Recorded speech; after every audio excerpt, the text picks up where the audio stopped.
Presentem Quin la rima l'endevina, de María Dolors Pellissers, en dibucos... Dibucos.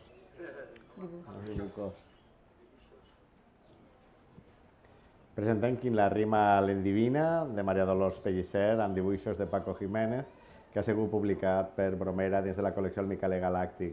María Dolors, Paco, benvinguts. Gràcies. Qui la rima l'endevina, què s'emporta qui l'endevina? Qui l'endevina s'emporta el goig d'haver endevinat l'enginy, l'endevinalla, i també d'haver rimat correctament. Perquè Qui la rima l'endevina és un llibre d'endevinalles. Això volia que ens contares. És un llibre d'endevinalles, com ja des del seu títol es fa suposar, no? Juga amb la dita aquella tradicional de qui l'encerta l'endevina, per tant queda clar que és un llibre d'endevinalles, però també és un llibre de poesia. Cada endevinalla és un poema que no està complet. I la resposta encertada, la resposta correcta, es farà quan el lector o lectora faça una rima amb el vers precedent i doni amb la resposta correcta. Que has de tindre cura de la rima. Sí, efectivament. Proposa un joc poètic, a més d'un joc d'endevinació.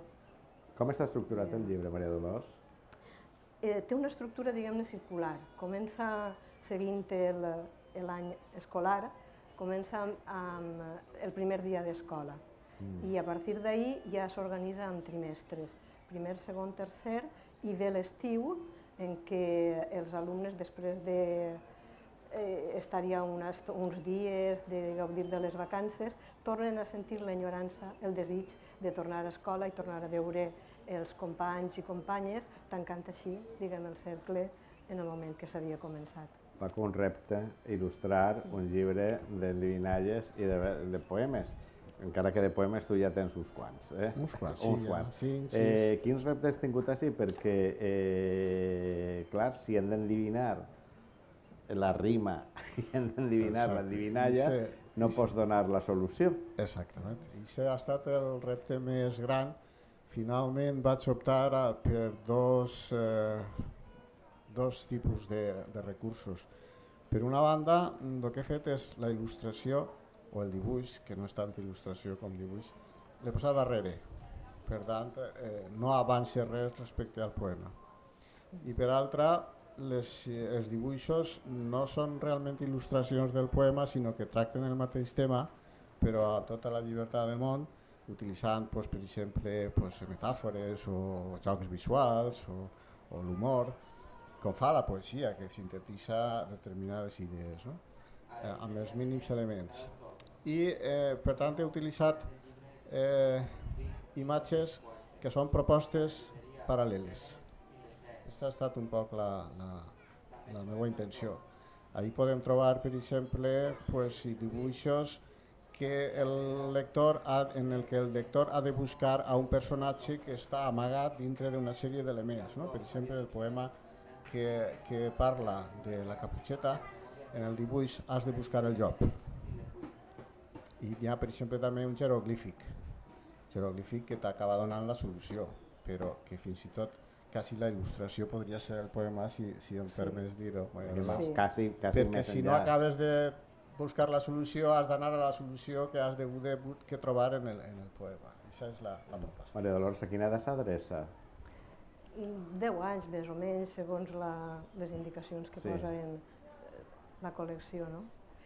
Tu eres mestra, has treballat l'endevinalla a l'escola? Tinc la sort, jo trobo que he de ser mestra, perquè possiblement si no fora mestra no seria escriptora i possiblement si no escriguera la meva tasca com a mestra no estaria tampoc completa. Vull dir, ahir estan una cosa al servei de l'altra i l'altra al servei d'una. El llibre al final porta un solucionari, no? Sí, porta solucions. Quan te planteges fer un llibre com aquest, que Qui la rima l'endevina, te planteges evidentment fer un llibre de poesia, però també treballar el llenguatge. Com ha anat el tema? Mira, el tema de la poesia no és cap novetat en un llibre d'endevinalles. Tots tenim a la memòria les endevinalles clàssiques, les populars, que estan basades sobre la rima. Són xicotets textos rimats que inclouen la solució si penses i si raones, no? Per exemple, paret amunt, amb el tabalet al cul, què és? O una altra encara pot ser més antiga, una vella amb una dent que crida tota la gent.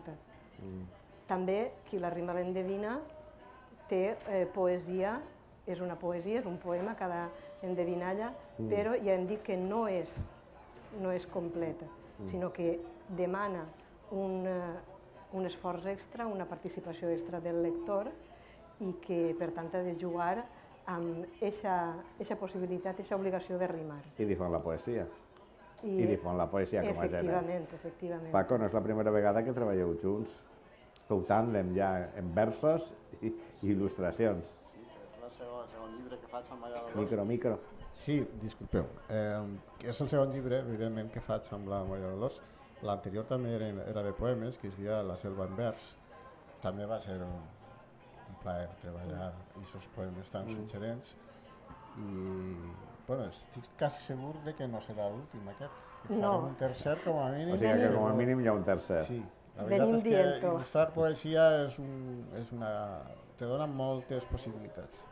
Mentre arriba aquest tercer, tenim el segon, Qui la rima l'endevina, Maria Dolors Pellicer, amb dibuixos de Paco Jiménez, editat per Bromera dins del Miqueler Galàctic.